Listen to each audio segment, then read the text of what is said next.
এই তীব্র গরমে এই দুম্বাদেরকে পানি না খাওয়ালে তারা কলিজা ফেটে মারা যাবে, কারণ প্রচুর পরিমাণে গরম। আপনারা যারা আরবে আছেন আপনারা বুঝতেই পারতেছেন আরব দেশে কি পরিমাণ গরম। এর জন্য দুম্বা নিয়ে আসার সাথে সাথে তাদেরকে পানির ব্যবস্থা করে দিলাম। আল্লাহ বাঁচাইলে আগামীকালকে কুরবানি, আর আজকে আমাদের প্রস্তুতি চলতেছে।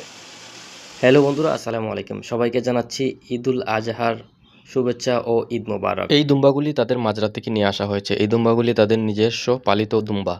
এখানে মোট 10টা দুম্বা রয়েছে, যা ছেলের নামে একটা, বাপের নামে একটা, মায়ের নামে একটা, প্রত্যেকের আলাদা আলাদা করে একটা একটা করে কুরবানি করা হয়। এখানে যে দুম্বাগুলি নিয়ে আসা হয়েছে প্রচুর পরিমাণে গরমের মাধ্যমে নিয়ে আসা হয়েছে, তাই আমি তাড়াতাড়ি করে এই দুম্বাগুলিকে পানির ব্যবস্থা করে দিচ্ছি, কারণ এখানে প্রচুর পরিমাণে গরম। যারা আরবে আছেন তারা তো বুঝতেই পারতেছেন আরবে কি পরিমাণের গরম। তাই তাড়াতাড়ি করে আমি এই দুম্বাদেরকে পানির ব্যবস্থা করে দিলাম। এদিকে আমার মামু আবার আরেকটা বাকেট নিয়ে আসছে দুম্বাদেরকে ভালো করে পানি দেওয়ার জন্য। আরেকটা কথা বলার কি বন্ধুরা, এখানে কুরবানি আমাদের দেশের সিস্টেমে না, কুরবানি দিবে শুধু তারা খাওয়ার জন্য।